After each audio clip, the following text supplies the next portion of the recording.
আমরা all Tripura blind অ্যাসোসিয়েশনের পক্ষ থেকে রাজ্যের দৃষ্টিহীন যারা শিক্ষার্থী অর্থাৎ ছাত্রছাত্রী এবং আমরা দৃষ্টিহীন যারা শিক্ষক শিক্ষিকা আছেন তাদের বিভিন্ন সমস্যা নিয়ে আজকে আমরা এখানে এসেছি মাননীয় অধিকর্তা রাজীব দত্ত মহোদয়ের নিকট ডেপুটেশনে মিলিত হতে। তো অধিকর্তা মহাশয় নাকি অন্যত্র চলে গেছেন একটা বিশেষ কাজে। আমাদের ডেপুটেশন গ্রহণ করেছেন এই দপ্তরের যুগ্ম অধিকর্তা মহোদয়া। ওনার সঙ্গে এই দাবিগুলি যেটা ছিল আমাদের প্রমোশন এবং চাকুরির ক্ষেত্রে 4% যে সংরক্ষণ আইন অনুযায়ী সেটা যাতে নিশ্চিত হয়, এবং আমরা প্রায়শই লক্ষ্য করছি যে প্রমোশনের ক্ষেত্রে এবং নিয়োগের ক্ষেত্রেও আমাদের যে 4% রিজার্ভেশন সেটা কিন্তু সেটা সঠিকভাবে মানা হয়নি। তো ম্যাডাম বলেছেন যে এটা তো যেহেতু আইন আছে এটা মানতে হবে। উনি বলেছেন যে মাননীয় অধিকর্তার সঙ্গে কথা বলবেন যাতে সেটা একদম আইনে যা আছে সেইভাবে যাতে সেটা হয়, সেটা উনি ডাইরেক্টর স্যারের সাথে কথা বলে উনি একটা পদক্ষেপ নেবেন। 2 নাম্বার হচ্ছে আমাদের যে ব্রেইল বই, আমরা যারা দৃষ্টিহীন ছাত্রছাত্রী এবং শিক্ষক শিক্ষিকা আছি তাদের জন্য সিলেবাস অনুযায়ী ব্রেইল বইয়ের ব্যবস্থা করেন। সেই ব্যাপারেও উনিও ম্যাডামও স্বীকার করেছেন যে অবশ্যই আপনাদের পড়াতে গেলে বা ছাত্রছাত্রীদের জন্য সিলেবাস অনুযায়ী বইয়ের দরকার।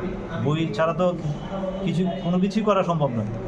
এটাও বলেছেন যে না, এটা অবশ্যই আপনাদের ন্যায্য দাবি। সেটা উনি বলেছেন যে সেটাও উনি যথাযথ পদক্ষেপ গ্রহণ করবেন যাতে আমরা বই পেতে পারি।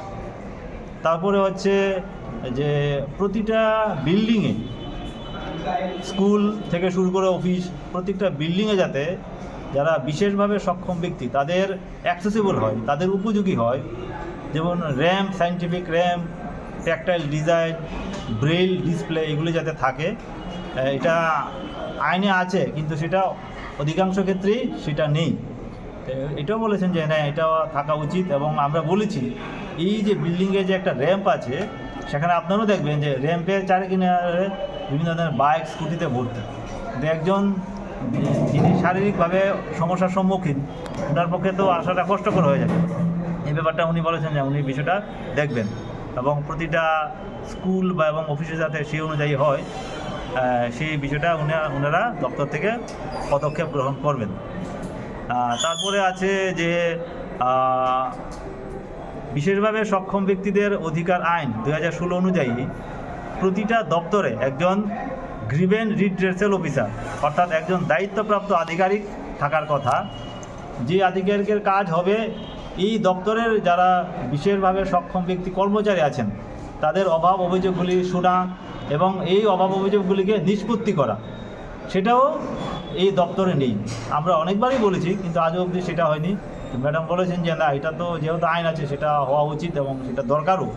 ম্যাডাম বলেছেন যে সেই ব্যাপারে উনি ওনার দিক থেকে যা যা করার সেই পদক্ষেপ উনি গ্রহণ করবেন।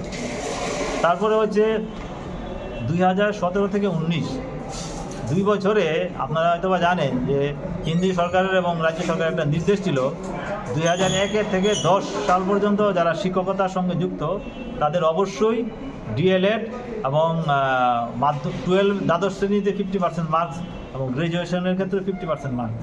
সেই অনুযায়ী আমাদের মধ্যে যারা দৃষ্টিহীন শিক্ষক শিক্ষিকা তারা ডিএলএড করেছেন কিন্তু আজ অবধি তারা সার্টিফিকেটটা পায়নি। সেটার দায়িত্ব ছিল NIOS, তারা এখন পর্যন্ত সার্টিফিকেটটা দেয়নি। এই ব্যাপারে উনি বলেছেন যে তারা যাতে সার্টিফিকেট অতি দ্রুত পেতে পারেন তার জন্য যথাযথ পদক্ষেপ তিনি গ্রহণ করবেন এবং তাদের সঙ্গে কথা বলবেন। এই ব্যাপারগুলি নিয়ে উনি আমাদের বক্তব্যগুলি মনোযোগ সহকারে শুনেছেন এবং আশ্বস্ত করেছেন উনি যথাযথ পদক্ষেপ নেবেন। এই আর